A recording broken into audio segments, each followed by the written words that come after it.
Selamat pagi sahabat bisnis Sulawesi. Mudah-mudahan kali ini saya bisa menjumpai sahabat semua dalam keadaan baik, dalam keadaan sehat, dan bisa kembali beraktivitas di awal pekan ini. Dan seperti biasa saya berputar hadir untuk obrolan terkait dengan pasar modal Indonesia, yang mana akan selalu ada market review, kemudian analisa data, dan yang pasti akan ada rekomendasi saham, begitu juga edukasi investasi. Dan kali ini saya akan hadir bersama sahabat saya dari IDX Sulsel dan Pintraco Sekuritas Makassar. Nanti akan bergabung bersama kita ada Mas Irfan Ibrahim dari IDX Sulsel dan juga Mas Ashabul Kafi dari Pintraco Sekuritas Makassar. Untuk itu,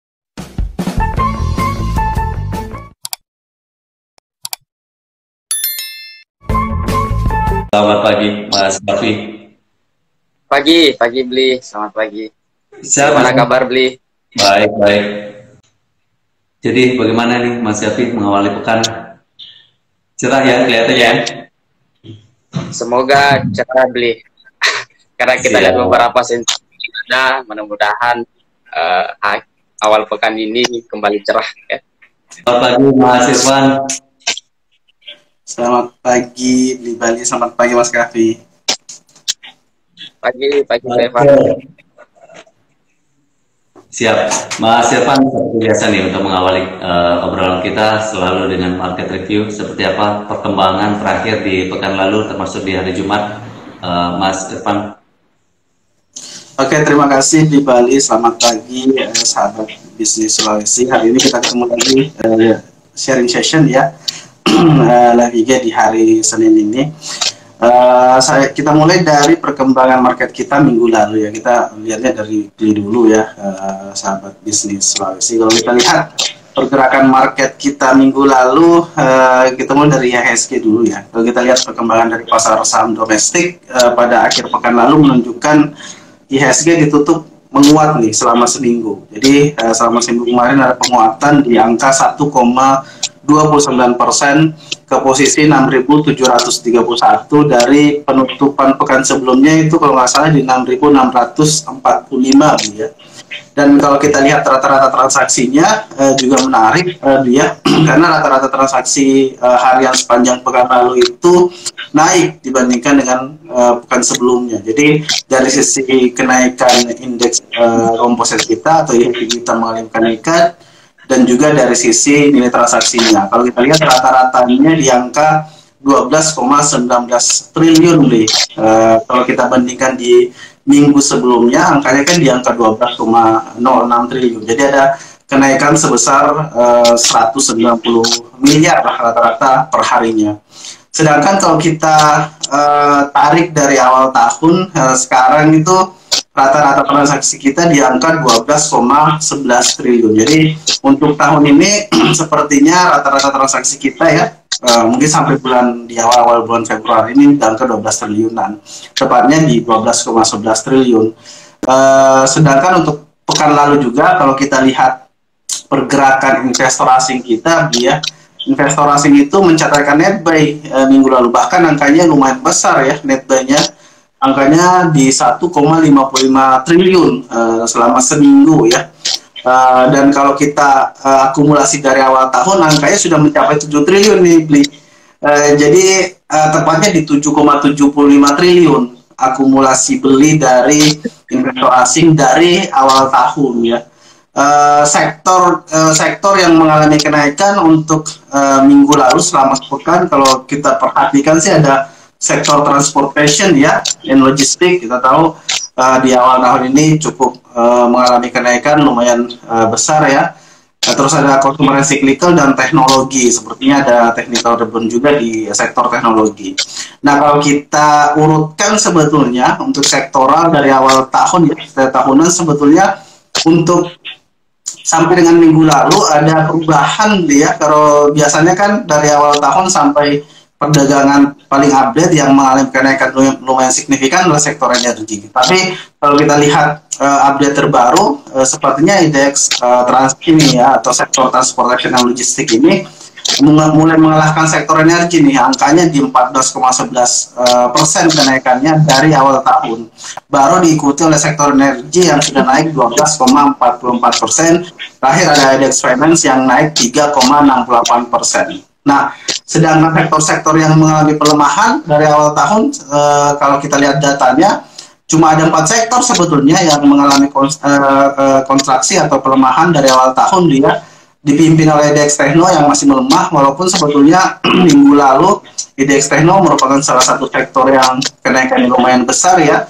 Tapi kalau kita tarik dari awal tahun secara year to date ya, kita lihat IDX Techno masih minus sebetulnya ya, minus 8,56%, diikuti oleh sektor properti yang juga mengalami pelemahan minus 4,73%. Selanjutnya ada IDX Infra ya, minus 3,46%. Terakhir ada IDX non cyclical yang minus 1,21%. Oh, ada juga satu nih sektor sebetulnya beli, tapi penurunannya lumayan kecil sebetulnya di angka 0,79%. Untuk perdagangan minggu lalu mungkin seperti itu beli, tapi kalau kita mencermati perdagangan di hari Jumat, kita kan sempat bahas juga ya live di hari Jumat di awal ya, bahwa biasanya sih di hari Jumat IHSG kita ada kenaikan berbeda. Mungkin kalau kita lihat tahun lalu biasanya hari Jumat itu biasanya ada turun, tapi sepertinya tahun ini masih melanjutkan historinya ya, bahwa di hari Jumat itu ada kenaikan dia di akhir perdagangan, bahkan lumayan besar kalau kita berkaca dari indeksnya ya, composite index. Di hari Jumat kemarin indeks kita ditutup di 6.731,39 atau naik 0,71%-nya. Bahkan kalau kita lihat grafiknya ya, di perdagangan hari Jumat itu semuanya bergeraknya di zona positif ya, kecuali di awal-awal sempat menyentuh titik terendah di 6.685, tapi setelah itu mostly ya semuanya di area positif. Bahkan ditutup di angka tertingginya nih, di high-nya di 6.731 yang tadi, itu adalah titik tertinggi perdagangan di hari Jumat dan juga sebagai penutupan untuk perdagangan di hari Jumat. Entah apa untuk hari ini seperti apa. Biasanya sih kalau di hari Senin kan biasanya agak cooling down ya, setelah hari Jumat naik, hari Senin biasanya agak cooling down. Tapi apakah bisa melanjutkan kenaikannya? Nanti mungkin kita bahas sama Mas Kaki juga ya, ada sentimen apa saja sih yang bisa mempengaruhi perdagangan kita untuk hari ini. Dan kalau kita lihat ya, kalau kita urut sebetulnya kemarin itu saham-saham yang mengalami kenaikan lumayan banyak beli ya, indeksnya cenderung naik ya, saham-saham yang mengalami kenaikan lumayan banyak. Bahkan kalau saya lihat, kalau kita jumlahkan ada 290 saham ya yang mengalami kenaikan, atau kalau kita persentasekan jumlahnya di angka 38% saham-saham yang mengalami kenaikan. Kalau kita bandingkan dengan saham-saham yang mengalami kenaikannya cuma 30% ya tepatnya, 30% ya, bandingkan dengan yang lain itu hampir 38%. Bahkan yang mengalami kenaikan di atas 2% itu angkanya 14% dari total saham yang beredar, atau ada 104 perusahaan yang mengalami kenaikan di atas 2%-nya.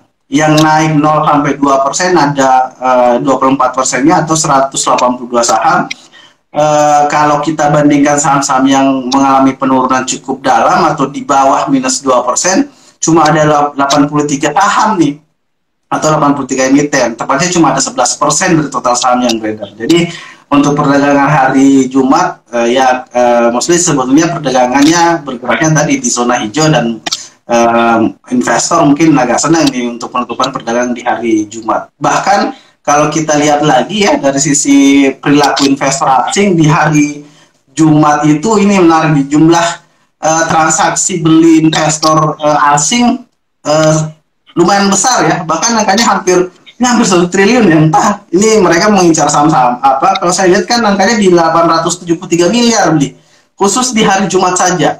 Jadi kalau kita lihat tadi akumulasi beli investor tadi yang 1, berapa triliun itu ya, di 1,5 triliun itu di hari Jumat itu memberikan kenaikan beli ya, akumulasi beli investor 800-an miliar, tepatnya di 873 miliar.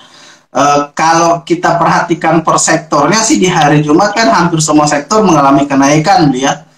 bahkan cuma ada satu sektor nih yang mengalami penurunan di hari Jumat, cuma ada sektor industrial yang minus 0,45%. Sedangkan sektor-sektor yang naik lumayan tinggi itu dipimpin oleh sektor transportation and logistik yang naiknya cukup tinggi sebetulnya ya, angkanya di 5,56% untuk khusus di perdagangan hari Senin saja ya.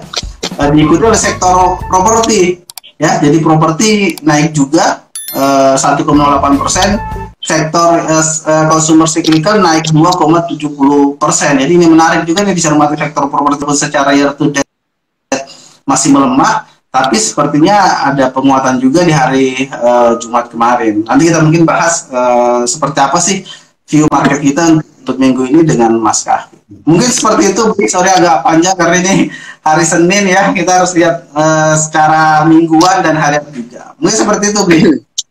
Oke, terima kasih Mas Irfan. Nah, seperti yang disampaikan oleh Mas Irfan ini, Mas Kahvi, kalau secara histori gitu ya, sejak awal tahun 2022 di hari Senin itu indeks kita biasanya terkoreksi atau paling down di situ. Setelah pada akhir pekan atau di hari Jumatnya itu mengalami pertumbuhan. Berbeda dengan tahun 2021 kemarin yang rata-rata di hari Jumat itu yang justru terkoreksi. Nah, kalau misalnya kita lihat sentimen pada hari Jumat yang mendongkrak pertumbuhan indeks kita, kemudian sentimen akhir pekan di hari Sabtu dan Minggu kemarin, kira-kira seperti apa nih di hari Senin ini, Mas Kahvi? Oke, terima kasih Bli. Selamat pagi sobat IDX, sobat bisnis sama sobat pintas ya. Jadi memang kalau kita lihat perdagangan ISG kita di satu minggu ya belakangan atau di akhir perdagangan kemarin itu mampu ditutup menguat ya, atau mampu ditutup di zona hijau di level 6.731 untuk perdagangan ISG kita. Nah, adapun memang kalau kita lihat beberapa sentimen ya Bli, untuk yang perlu teman-teman investor cermati atau yang perlu teman-teman investor perhatikan untuk di pekan ini, khususnya di awal pekan ini ya, untuk bagaimana sih perkembangan ISG kita ke depannya gitu ya. Nah, kalau kita lihat dari segi global sendiri, kalau kita berkaca dari beberapa indeks Wall Street ya, beberapa indeks di Wall Street itu di akhir Jumat kemarin ditutup ya, ada ditutup di zona hijau, ada ditutup di zona merah, yang dimana kalau kita lihat Dow Jones itu ditutup di zona merah tipis minus 0,0 sekian persen, 0,006% ya untuk Dow Jones. Adapun Nasdaq ditutup menguat di plus 1,58% dan S&P 500 itu di plus 0,52. Nah, ini mungkin sudah kita bahas juga di pekan lalu ya, beberapa yang mempengaruhi untuk sentimen global sendiri itu adanya rilis. Kira-kira kita tahu di akhir-akhir di awal-awal tahun ini kan beberapa saham atau beberapa perusahaan itu ada rilis laporan keuangan. Nah, di mana beberapa perusahaan itu mencatatkan kinerja yang positif. Salah satunya yang mampu mendongkrak di bursa Nasdaq ya, yaitu ada saham Amazon yang membukukan kinerja di kuartal keempat itu jauh lebih baik, melebihi dari ekspektasi yang ada. Gitu, sehingga membuat beberapa bursa di Wall Street itu mengalami penguatan di akhir pekan lalu. Nah, kalau untuk dari segi domestik sendiri, ada beberapa sentimen yang teman-teman cermati. Salah satunya mungkin juga terkait rilis laporan keuangan ya Bli, karena beberapa perusahaan itu sudah mulai beberapa yang mengeluarkan nih atau rilis laporan keuangannya, yang dimana kita lihat itu di kuartal keempat diprediksi akan membaik gitu ya, apalagi khususnya untuk di saham-saham yang ada di saham blue chip atau di saham-saham yang masuk dalam kategori LQ45 gitu. Nah, ini mungkin teman-teman perlu cermati. Nah, selain itu juga teman-teman investor juga masih menantikan rilis data dari dari Kementerian Keuangan terkait pertumbuhan ekonomi ya, yang dimana akan diperkirakan di rentang 3,7% sampai 4,5% untuk di tahun 2021 ini gitu, di kemarin gitu. Ini mungkin beberapa sentimen yang perlu teman-teman cermati. Mungkin sampai situ dulu. Oke, kalau misalnya kita lihat ini asing ini Mas Kavi di akhir pekan kemarin cukup tinggi seperti yang disampaikan oleh Mas Irfan. Itu net buy-nya sekitar 873 miliar. Nah, kalau misalnya kita lihat saham-saham yang memang diambil atau dibeli oleh asing itu di saham apa saja itu Mas Kavi? Ya, kalau kita lihat terjadi aksi net buy ya di beberapa di akhir pekan, di akhir ini untuk di investor asing, mungkin salah satunya penyebabnya gitu ya, penyebabnya karena kita tahu di awal-awal tahun ini kan di kisaran bulan 3 ya, atau dimulai di akhir bulan 2 sampai bulan 4 itu kan bulan-bulan dividen gitu ya, atau bulan-bulan pembagian dividen. Nah, ini mungkin salah satu faktor yang mempengaruhi untuk investor asing untuk melakukan aksi buy di beberapa perusahaan yang ada di Bursa Efek Indonesia. Nah, salah satu perusahaan itu kan adalah perusahaan-perusahaan yang masuk dalam ya pasti investor asing sangat tertarik dengan saham-saham yang masuk dalam sektor keuangan, khususnya di sektor perbankan. Salah satunya itu BBCA, BBRI, dan BTN. Nah, itu mungkin bisa kita teman-teman cermati untuk selain dari kinerjanya yang akan diprediksi akan mengalami kenaikan, juga teman-teman bisa manfaatkan untuk bisa untuk mendapatkan dividen gitu ya. Karena kita tahu secara histori di beberapa perusahaan ini itu rutin untuk membagikan dividen gitu. Nah, selain itu juga biasanya ya secara histori kalau di dekat-dekat musim pembagian dividen itu beberapa perusahaan itu mengalami kenaikan karena ada aksi gitu ya, aksi beli secara besar-besaran gitu. Lagi kalau misalnya salah satu contohnya adalah BBRI yang notabene sudah menyampaikan laporan keuangannya yang di situ membukukan laba yang cukup tinggi juga bisa dikatakan. Oke, kalau hari ini sektor-sektor apa yang saja yang bisa dicermati nih Mas Kavi, karena kalau kita mengacu pada hari Jumat lalu kan rata-rata hampir semua sektor yang tercatat di bursa itu mengalami pertumbuhan, kecuali sektor industri yang mengalami terkoreksi tipis di situ. Kalau hari ini seperti apa? Oke, sebelum saya masuk ke sektornya, saya tadi lupa ya untuk terkait IXG-nya.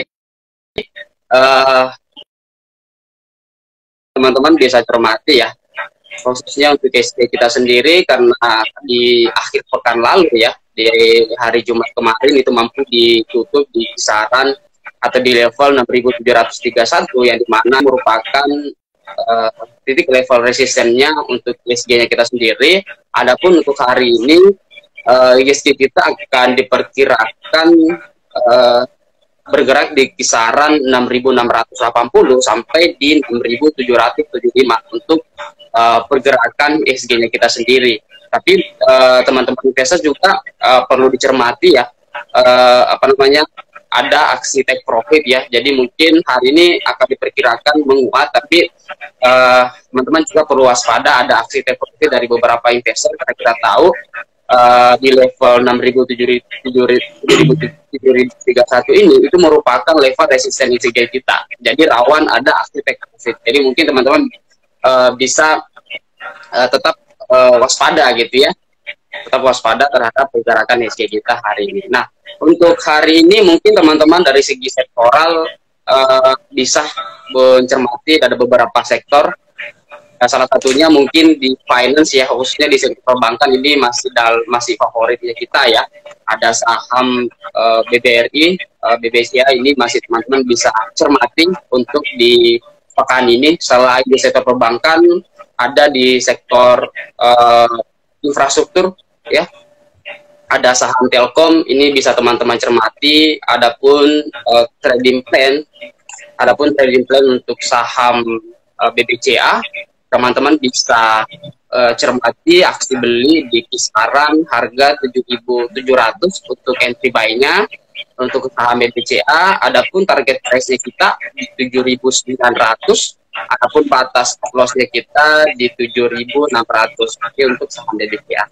Nah, untuk saham BBRI ini teman-teman bisa cermati untuk aksi buy-nya kita delay di harga 4.200 ya untuk titik entry-nya. Adapun targetnya kita di harga 4.300 untuk saham BBRI. Adapun batas stop loss-nya atau batas cut loss-nya itu di 4.130.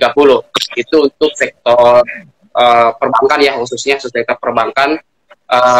Untuk saham infrastruktur, teman-teman bisa cermati di saham Telkom ya, atau Telekomunikasi Indonesia, teman-teman bisa cermati entry buy-nya itu di harga 4.220 dan targetnya itu 4.330 untuk saham Telkom, dan ada untuk batas stop loss-nya atau untuk meminimalisir resiko ya, di 4.150 itu beli. Jadi ini mungkin ketiga saham yang bisa teman-teman cermati untuk di awal pekan ini atau mungkin ya di pekan ini gitu beli.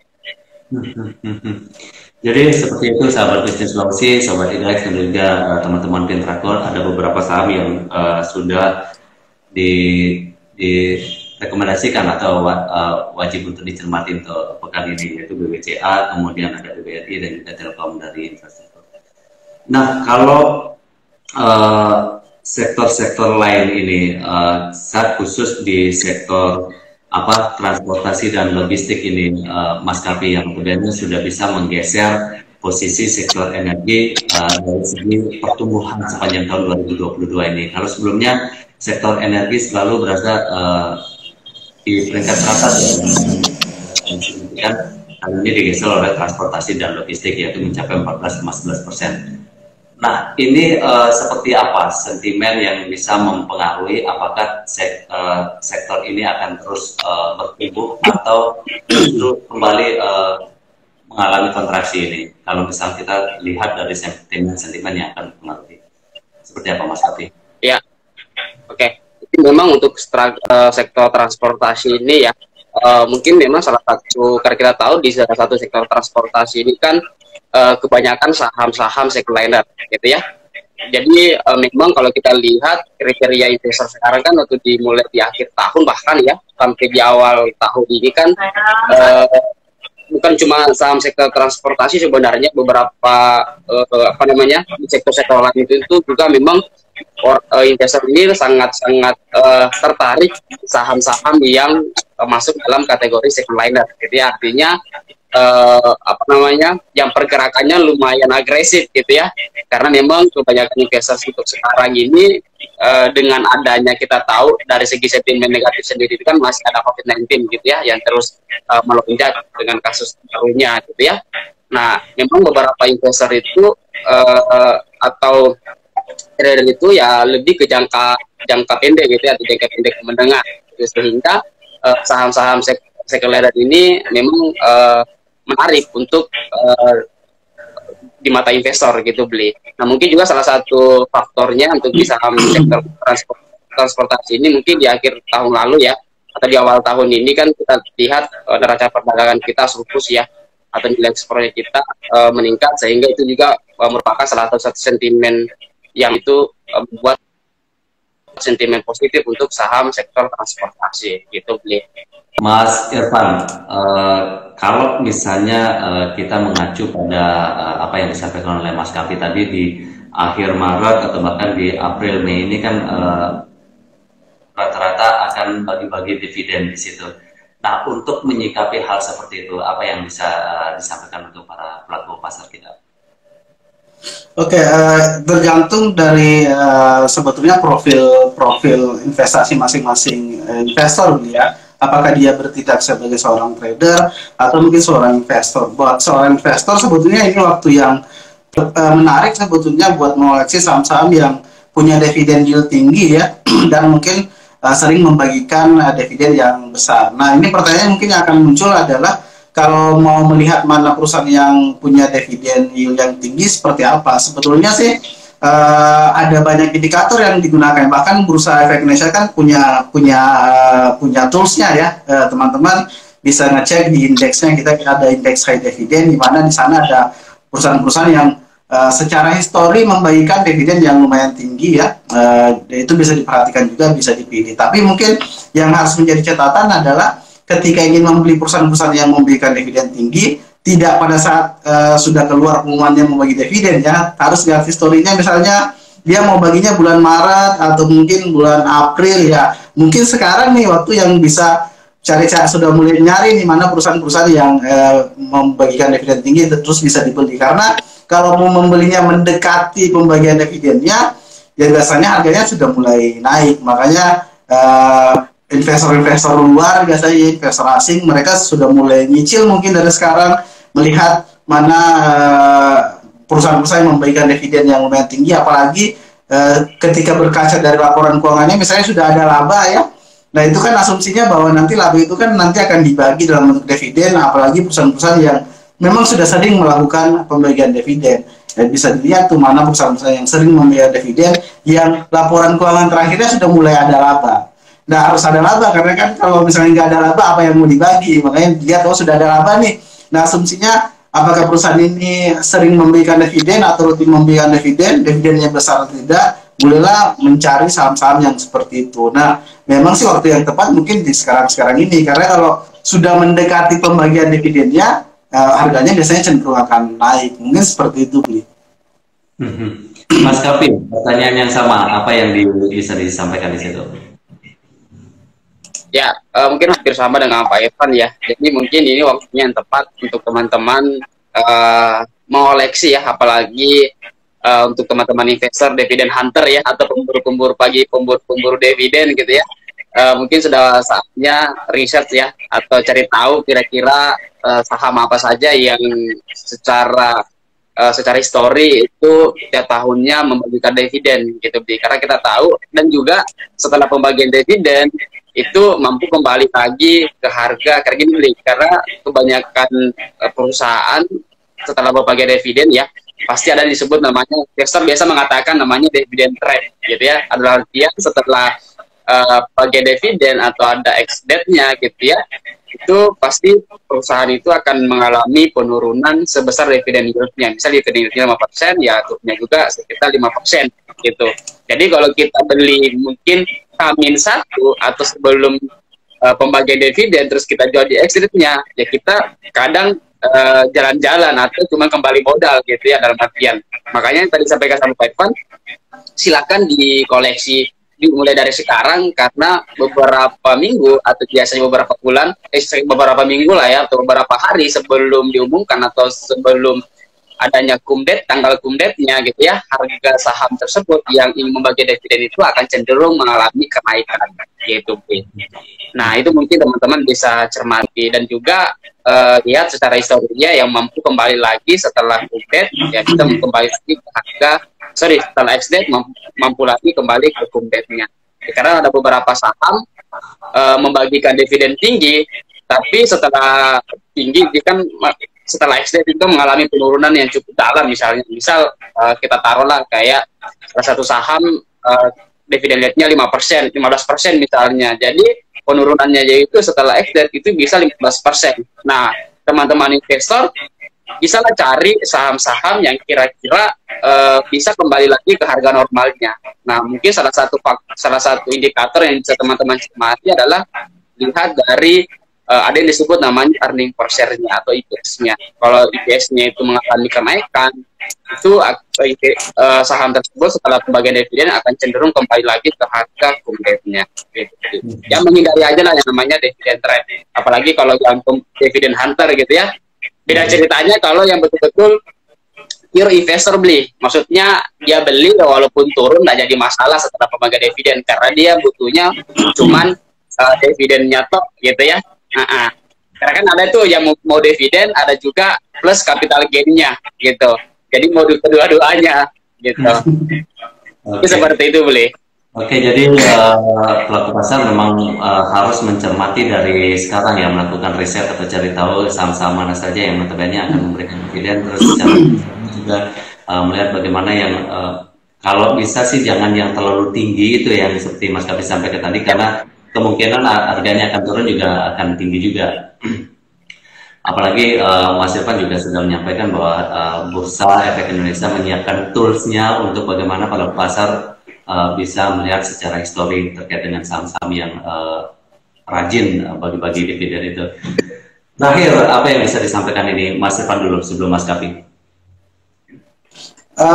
Kalau dari saya sebetulnya ini saat yang tepat sebetulnya buat sahabat bisnis ya, yang sudah jadi investor, buat memantau portofolionya ya. Jadi kalau kita ada tagline 3P ini tahap pantaunya nih.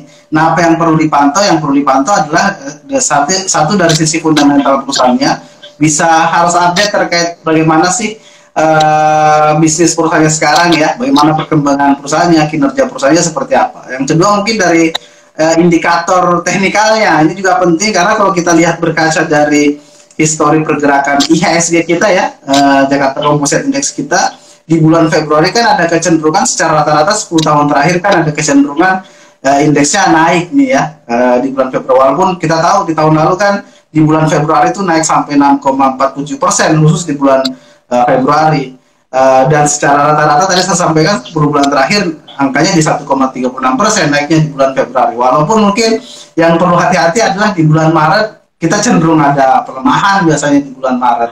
Nah ini saat yang tepat sebetulnya buat memantau lagi portofolionya ya, buat melihat ya mana saham-saham yang masih menarik nih buat disimpan, mana saham-saham yang harusnya sudah dijual, apalagi ada banyak saham-saham yang mudah menarik dari sisi laporan keuangan, histori pemberian dividen juga bisa diperhatikan. Mungkin seperti itu, Bli. Kalau Mas Kapi?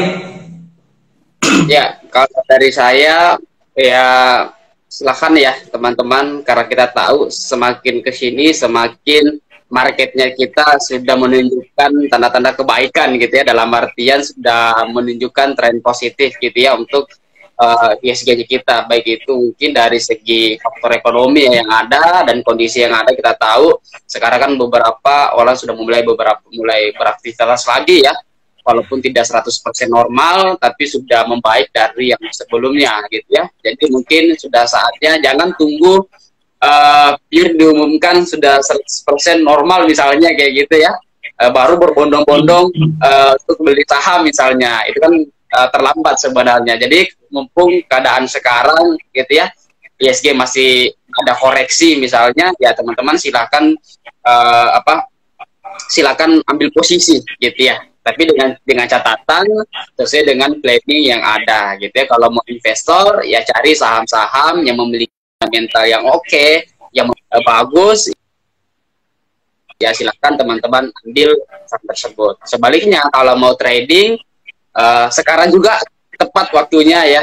Ya walaupun kita tahu ada beberapa sentimen positif, tapi tidak lepas dari sertifikat sama baik yang ada, yang akan muncul nanti di bulan Maret ya, yang dimana diprediksikan akan kasus COVID-19 itu akan melonjak di kisaran bulan tersebut gitu. Tapi tidak perlu khawatir sebenarnya, karena sudah diperkirakan terlebih dahulu. Itu yang jadi masalah kalau tidak bisa diperkirakan terlebih dahulu kalau bulan Maret nanti itu akan mengalami pelonjakan gitu ya. Jadi intinya teman-teman silakan trading dengan trading plan-nya, yang investasi silakan sesuai dengan plan investasinya. Mungkin itu Bli. Baik, terima kasih Mas Kapi, Mas Irfan, obrolannya kali ini, dan pasti ini sangat bermanfaat untuk teman-teman kita di luar sana. Terima kasih juga sahabat bisnis Sulawesi yang sudah selalu menyaksikan obrolan kita. Seperti biasa kita hadir setiap hari Senin sampai dengan hari Jumat, mulai pukul 9:30 waktu Indonesia bagian tengah. Kecuali pada hari Rabu ya, kita hadir di pukul 9:45 waktu Indonesia bagian tengah. Sampai jumpa, terima kasih sekali lagi, selamat melanjutkan kembali aktivitasnya. Terima kasih.